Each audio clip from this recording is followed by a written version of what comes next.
Bonjour et bienvenue dans cette vidéo dans laquelle je vais vous présenter tous les outils qui sont contenus dans la box Ichimoku pour MetaTrader 4. Donc on commence tout de suite avec le dashboard de Twist naissant avec reconnaissance de chandelier japonais de retournement exclusivement en zone de surachat ou de survente de l'indicateur stochastique. Donc on va aller faire un petit tour ici sur l'USD TRY en 1 minute. Et vous voyez qu'ici, hop, on a un pendu qui est affiché par l'indicateur dont je vous parlerai un petit peu plus loin dans la vidéo. Nous avons un twist naissant sur un nombre de périodes bien défini. Et ce pendu se trouve exclusivement en zone de surachat de l'indicateur stochastique. Et maintenant, nous avons même un avalement baissier. Donc toutes ces structures de chandelier, je vous en parlerai dans la partie de la vidéo où je vous parlerai de l'indicateur. On va aller faire un tour sur l'Eurosec. L'Eurosec, t'es où? T'es là. Donc en 5 minutes, voilà. Ici, nous avons un bel avalement. Donc là, c'est pareil, c'est une configuration un petit peu particulière, donc je vous parlerai dans la partie dédiée à cet indicateur. On va aller faire un tour sur le GBP AUD.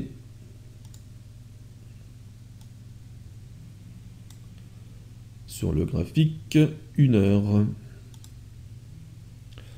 Donc là, voilà, c'est pareil. Nous avons un avalement haussier qui se trouve en zone de survente de l'indicateur stochastique et bien évidemment une zone de twist dans le nuage projeté.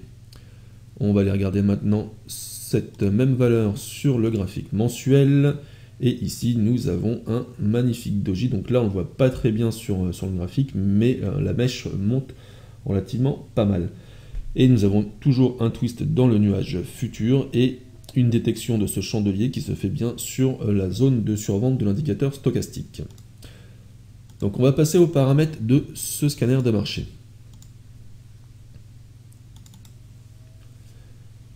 Donc je vais déjà vous présenter toutes les variables qui sont communes à tous les scanners de marché qui sont fournis dans la box Ichimoku pour MetaTrader 4. Et ensuite, on parlera des spécificités de chaque scanner de marché. Donc dans cette première partie où je passe ma souris, vous avez la possibilité de modifier visuellement votre scanner de marché. C'est-à-dire que là, le scanner est installé sur un fond très foncé, la limite du noir. Mais vous pouvez bien sûr changer la couleur si, contrairement à moi, vous travaillez sur un fond très clair. Donc ça va se passer à cette ligne-là. Texte color, vous faites un double-clic. Dans le menu qui va s'ouvrir, vous allez choisir une autre couleur. Donc je vais le mettre par exemple en aqua. Donc ça va nous faire un petit peu mal aux yeux, mais c'est pour vous montrer. Ici, on va changer la couleur des signaux qui ont été repérés, enfin les signaux, les configurations qui ont été repérées. Donc on va les mettre en jaune pour les configurations haussières et les configurations baissières, on va les mettre en magenta.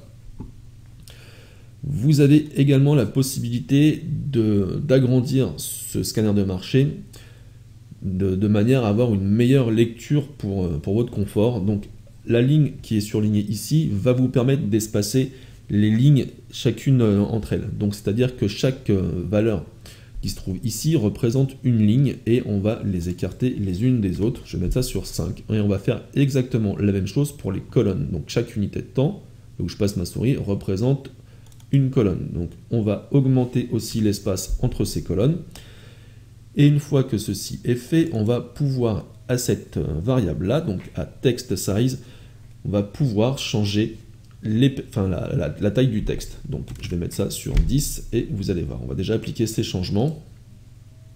Donc on valide sur OK. Et voilà, du coup vous voyez que le scanner de marché a changé totalement de visuel, prend un petit peu plus de place à votre écran et c'est peut-être plus confortable pour vous pour sa lecture. Je vais vous montrer ça de cette manière, voilà.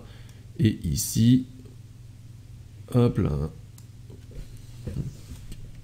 ça ne veut pas y aller. Bon, vous voyez que c'est un peu plus grand. Vous avez encore la possibilité de faire d'autres modifications.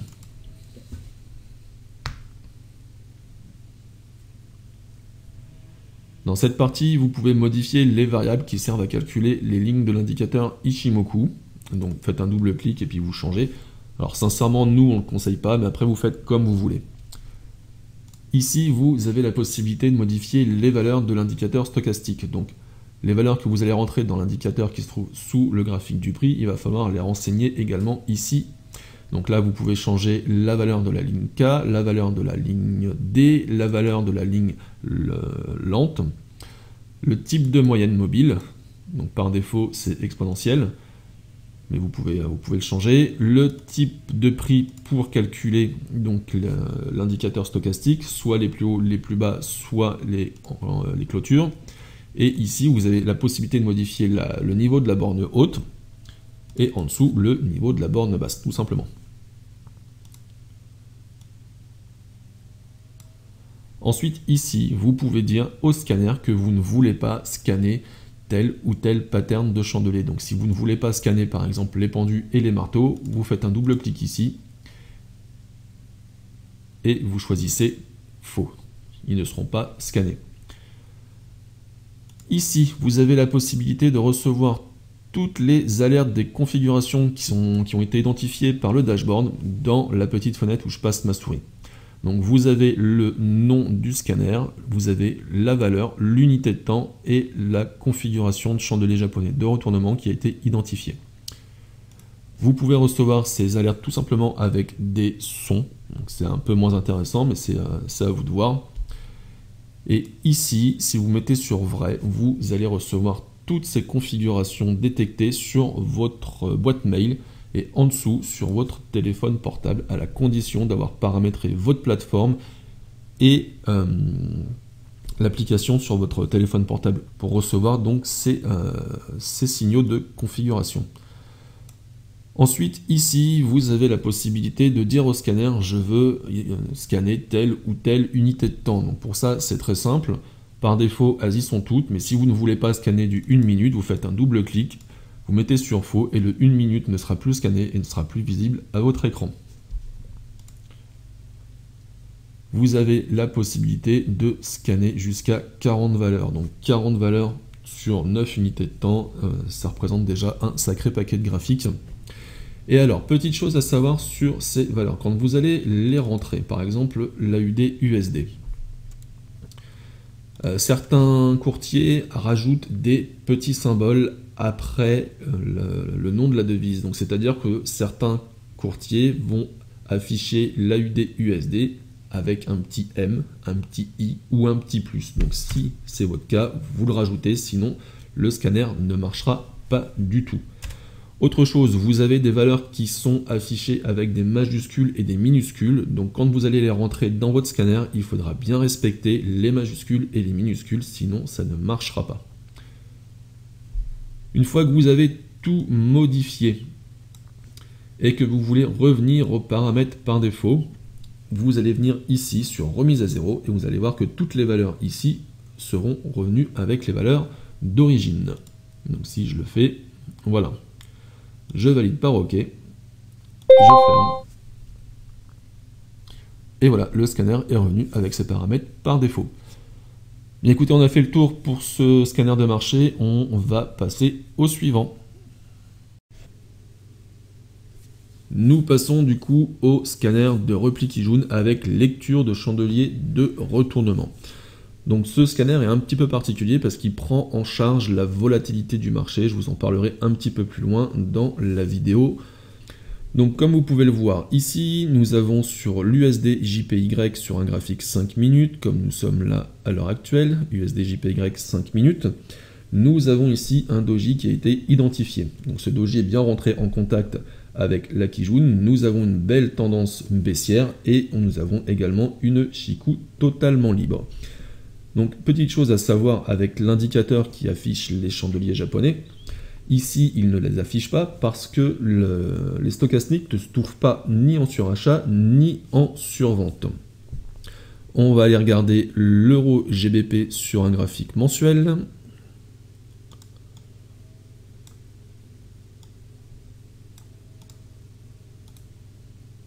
Nous avons une tendance haussière, même si on peut prédire qu'il va y avoir un twist. Pour l'instant, le twist n'est toujours pas arrivé, donc le scanner, c'est pour ça qu'il vous l'affiche. Et nous avons ici une configuration en avalement haussier. Donc cette configuration n'est toujours pas affichée par l'indicateur qui affiche les patterns parce que je vous rappelle qu'on n'est pas en zone de surachat ou de survente de l'indicateur stochastique. Si nous allons regarder un petit peu plus les paramètres de cet indicateur. Donc on a la partie ici pour le customiser visuellement comme je vous en ai parlé en tout début de partie de cette vidéo.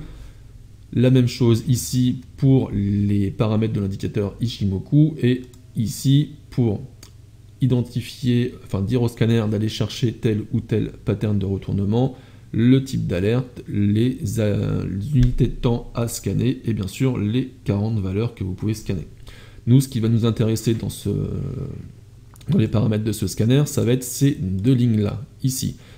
Donc cette variable-là va vous permettre de dire au scanner que vous voulez identifier tous les replis Kijun avec une tendance minimum de 35 périodes dans cet exemple. Donc c'est-à-dire qu'à partir d'ici, si je retrace 35 périodes en arrière, je dois avoir un nuage qui est orienté à la hausse ou à la baisse.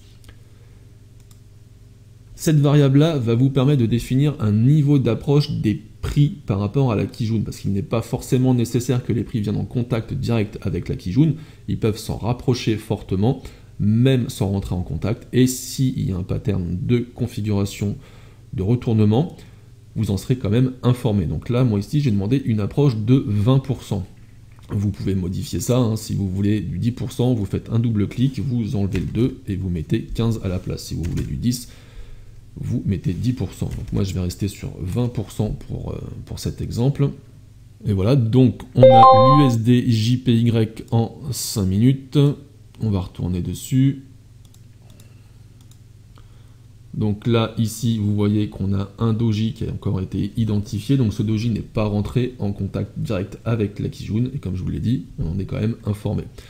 Donc la prise en charge de la volatilité. Qu'est-ce que ça va être? Eh bien, regardez ici, on a les prix qui se sont fortement éloignés de la Kijun. Si les prix avaient remonté, par exemple, comme on est très loin, voilà. Je ne sais pas si vous voyez bien mon petit segment orange. On a une volatilité qui va être calculée. Donc les 20% vont être calculés à peu près par là. Alors que ici, les 20% vont peut-être être quelque chose comme ça. C'est de l'approximatif. Ce que je vous montre, c'est faut pas prendre ça pour argent comptant. Il y a d'autres calculs qui rentrent en compte. Mais en gros, voilà, c'est ça. Plus on va s'éloigner de la Kijun, plus l'approche qui va être acceptable va être écartée de cette Kijun. Plus on va se rapprocher de la Kijun, moins cette approche sera large et donc sera plus étroite. Tout ça pour prendre toutes les configurations possibles et imaginables avec une volatilité de marché, ce qui nous permet de trouver plus de configurations que si on avait rentré tout simplement une zone d'approche fixe qui aurait été la même partout et du coup on serait passé à côté de certaines configurations potentiellement intéressantes. Mais écoutez, on a fait le tour pour ce scanner, on va passer maintenant au scanner suivant.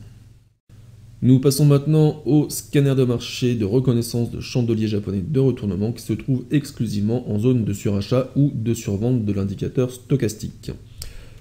Donc là ici je suis sur le graphique de l'euro USD en 1 heure et comme vous pouvez le voir sur le dashboard, ici nous avons une petite flèche verte. Donc, cette flèche verte indique qu'une configuration de chandelier japonais de retournement se trouve en zone de survente de l'indicateur stochastique et ici on peut voir que nous avons bien un marteau inversé qui se trouve bien en survente de l'indicateur stochastique.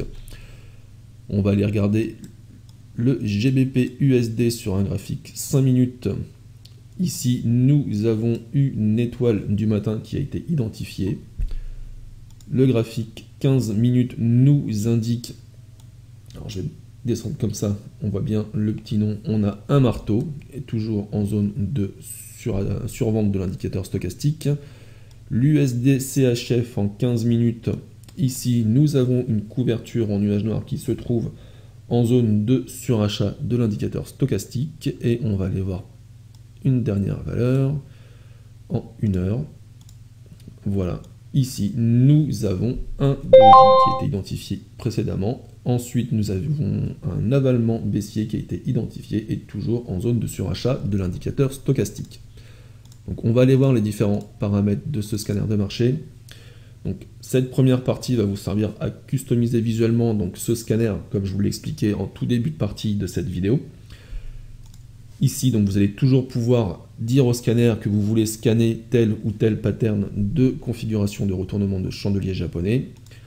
Ici, vous allez pouvoir donc modifier les valeurs du scanner pour l'indicateur stochastique. Ici, ça va être la partie pour lui dire qu'on veut recevoir les alertes des configurations dans la fenêtre pop-up là où je passe ma souris, soit par alerte son, soit par mail, soit par notification. Ici, vous allez pouvoir donc indiquer au scanner que vous voulez scanner telle ou telle unité de temps. Donc, on va faire un exemple tout de suite. Je vais supprimer le 1 minute, le 1 heure et le mensuel. Donc, vous allez voir qu'ici, le 1 minute, le 30 minutes et le mensuel vont disparaître. Et en dessous, vous avez bien sûr vos 40 valeurs que vous pouvez scanner. Donc, je valide les changements. Et vous voyez qu'ici, on n'a plus le 1 minute. Nous n'avons plus non plus le 30 minutes. Et le mensuel a disparu également. Eh bien écoutez, je pense qu'on a fait le tour pour ce scanner, donc je vous parlerai de l'indicateur ici un petit peu plus loin dans la vidéo parce qu'il est vraiment associé à ce scanner-là. Et on va passer au scanner suivant. Nous passons maintenant avec l'avant-dernier scanner de cette box Ishimoku pour MetaTrader 4 et ce scanner a pour vocation d'identifier des zones probables de range avec des structures de chandelier de retournement exclusivement en zone de surachat ou de survente de l'indicateur stochastique. Donc comme vous pouvez le voir ici sur le dashboard, sur l'euro USD, nous avons une configuration baissière qui a été identifiée sur le graphique mensuel. Donc là, on est bien sur le graphique mensuel de l'euro USD. Et nous avons bien des twists dans le nuage futur, une structure de retournement en avalement baissier qui se trouve exclusivement en zone de surachat de l'indicateur stochastique.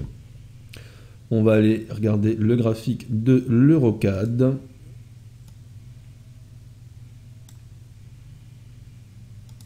En 15 minutes. Ici, nous avons également un doji qui a été identifié avec bien un twist dans le nuage futur et un twist dans un certain nombre de périodes passées. Donc moi, dans l'exemple ici, j'ai pris 100 périodes, comme vous pouvez voir là où je passe ma souris. Donc c'est un petit peu grand pour identifier des belles configurations de range à l'aide du nuage de l'Ishimoku, mais c'est pour vous montrer. Sur l'euro AUD, sur le graphique 4 heures, nous avons ici un marteau qui a été identifié avec bien sûr un twist dans le nuage de l'Ishimoku, le nuage projeté. Et ce marteau se trouve exclusivement en zone de survente de l'indicateur. On va aller regarder l'Euronoc. Et ici, vous pouvez voir que nous avons également un avalement haussier qui a été identifié avec un twist dans le nuage futur, des twists dans le passé. Et cet avalement haussier se trouve exclusivement en zone de survente de l'indicateur stochastique. Donc maintenant, on va aller faire un tour dans les paramètres. Comme sur tous les scanners, vous pouvez personnaliser visuellement ce dashboard. Là, ici, où je passe ma souris. En dessous, vous avez les différentes variables pour l'indicateur Ishimoku. Ensuite, ici, vous pouvez lui indiquer tel ou tel pattern à scanner ou non. Les variables pour l'indicateur stochastique. Les options pour recevoir vos alertes de configuration, les options pour scanner telle ou telle unité de temps, et bien sûr les 40 valeurs que vous pouvez scanner. Voilà, on a bien les 40. Et nous, ce qui va nous intéresser dans ce scanner de marché, ça va être cette partie-là, où je passe ma souris. Parce qu'ici, alors je vais me décaler un petit peu, voilà, ici vous allez pouvoir indiquer au scanner de trouver un nombre de twists sur une certaine période dans le passé. Donc c'est-à-dire qu'à partir de ce chandelier-là, dans mon exemple, je retrace 100 périodes en arrière et je lui demande de me trouver au minimum un twist. Donc vous pouvez changer le nombre de périodes en faisant un double clic et en indiquant la quantité de périodes que vous voulez, par exemple 50. Vous pouvez également ici lui indiquer le nombre de twists minimum à identifier dans le passé. Et ici, vous pouvez lui indiquer le nombre de twists minimum à identifier dans le nuage projeté. Donc le nuage projeté, ça va être à partir de là jusqu'ici. Et si vous en mettez plusieurs twists à identifier dans ce nuage projeté, vous pouvez lui indiquer un nombre de périodes dans lequel doit se trouver au minimum l'un des twists. Donc c'est-à-dire qu'ici, je demande à ce qu'il y ait un twist dans les 10 premières périodes de vie du nuage. Donc si je pars d'ici du nuage au plus à droite et que je remonte 10 périodes en arrière, vous voyez qu'on a bien un twist qui a été identifié. Donc tout ça, vous pouvez le changer pour l'adapter exactement comme vous en avez envie pour identifier des zones de range plus ou moins resserrées en fait par rapport à l'apparition des twists. Mais écoutez, on a fait le tour pour ce scanner de marché. On va passer au dernier scanner de marché et ensuite on parlera des indicateurs. Nous passons maintenant au dernier scanner de marché de cette box Ishimoku pour la plateforme MT4 avec le scanner de marché qui va identifier des structures de chandeliers japonais de retournement sur un graphique M15 avec un contact direct sur le SSB du graphique journalier ou du graphique hebdomadaire. Donc comme vous pouvez le voir à l'écran, ici sur le graphique du NZD USD M15, nous avons bien une petite configuration qui a été identifiée et cette configuration c'est une pénétrante.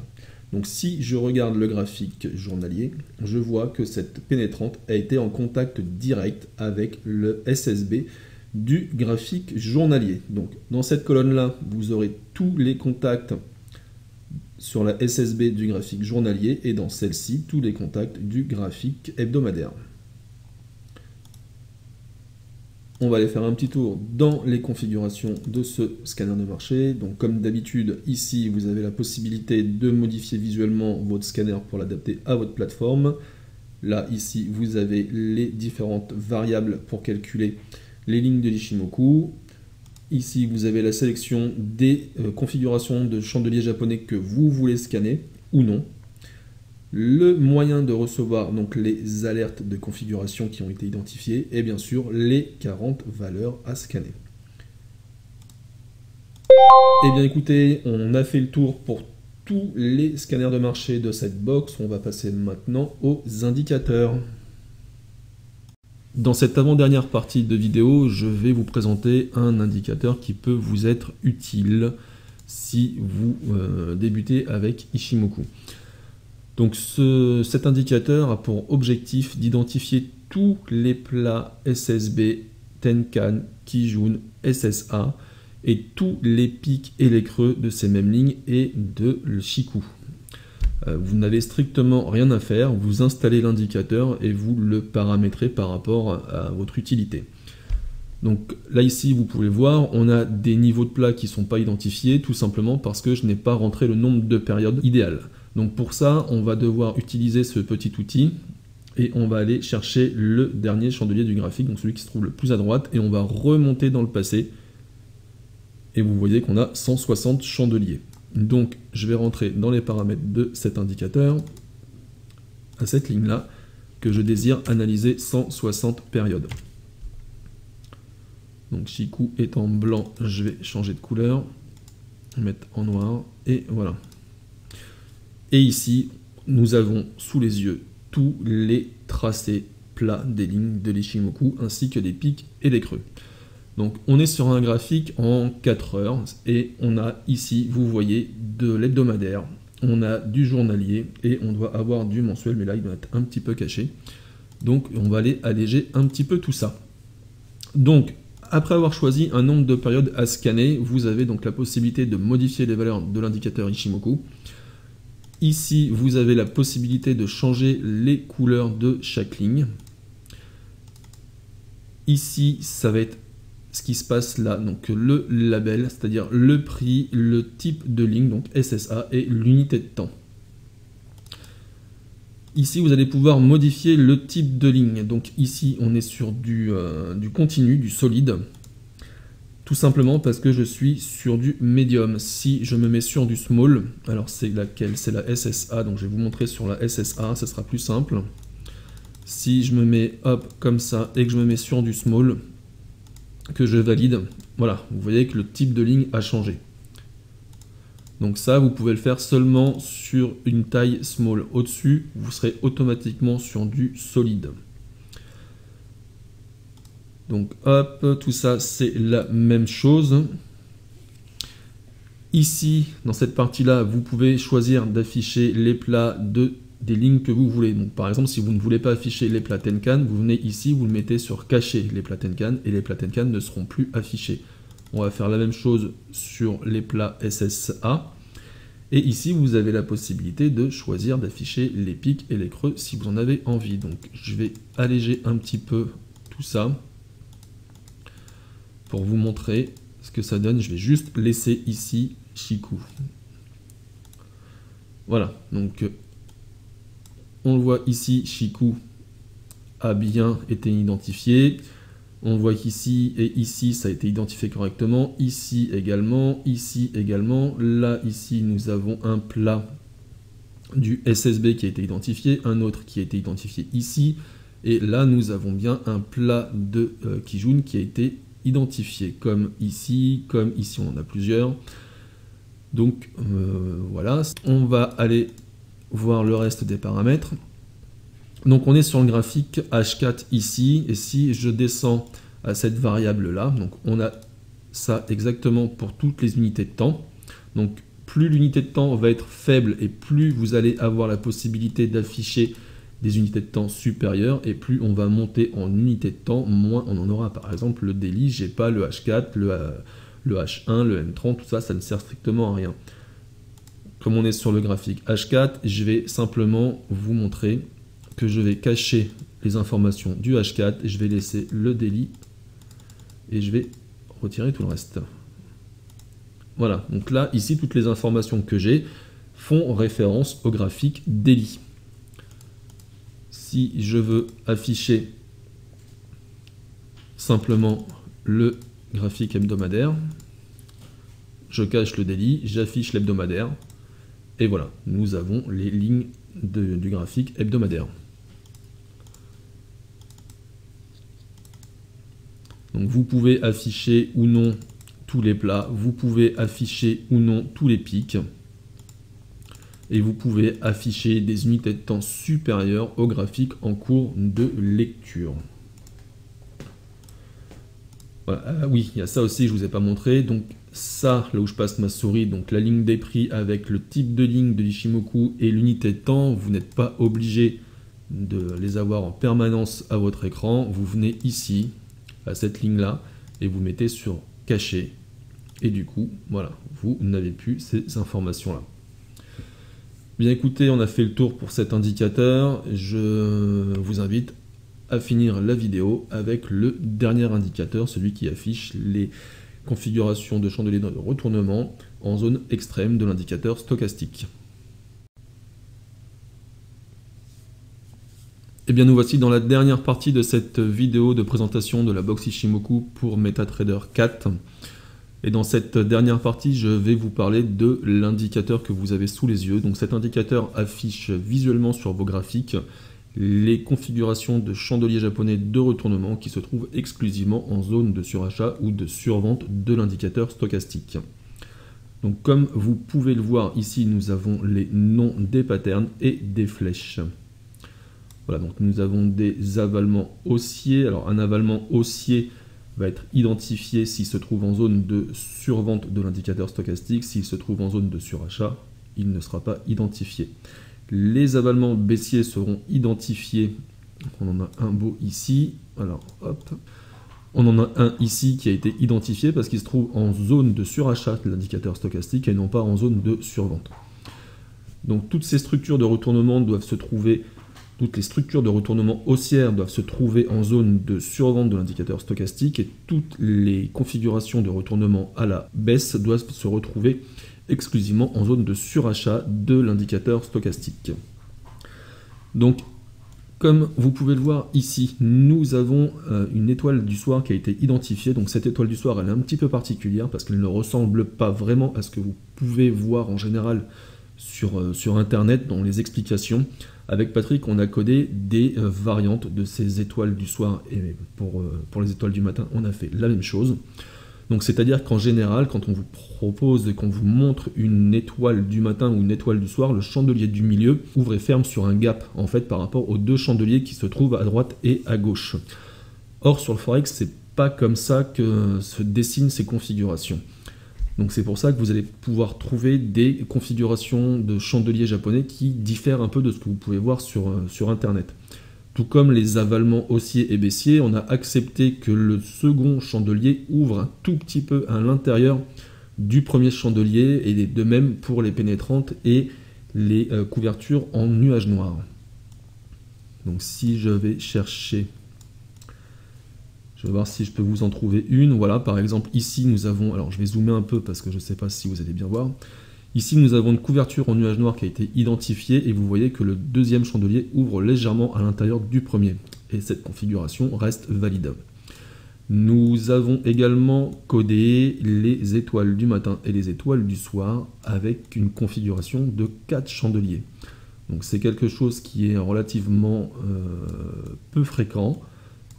Et quand vous l'aurez, vous verrez, elle sera identifiée sur votre graphique. Donc là, malheureusement, je ne trouve pas. Et ce qui est bien dommage. Cet indicateur, vous pouvez le modifier comme vous en avez envie. Donc c'est-à-dire que vous pouvez augmenter la taille du texte. On va mettre ça sur 15. Vous allez voir, le changement ici va être assez brutal. Voilà, c'est beaucoup plus gros à l'écran. Vous pouvez lui indiquer aussi de n'afficher que des flèches si vous ne voulez pas voir les noms des patterns. Vous pouvez faire l'inverse, afficher simplement les noms des patterns et pas de flèches. Donc si vous débutez, moi je vous conseille de laisser les deux. Vous pouvez bien sûr modifier la couleur des configurations comme vous en avez envie afin d'adapter cet indicateur à votre plateforme de trading, à votre espace de travail.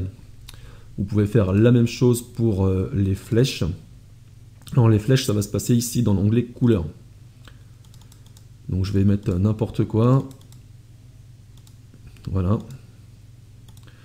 On a tout qu'à changer. Et comme ça, vous pouvez vraiment l'intégrer dans votre environnement de trading correctement. Donc si vous voulez revenir avec les paramètres par défaut ici, vous cliquez sur remise à zéro comme à chaque fois. Et si vous faites une remise à zéro ici dans l'onglet couleur, il faudra faire la même chose ici dans les paramètres d'entrée. Vous pouvez lui indiquer de ne pas vous afficher tel ou tel pattern. Par exemple ici, de couverture en nuage noir. Si je vais sélectionner ici et je mets sur non, la couverture en nuage noir ne sera plus identifiée. Voilà.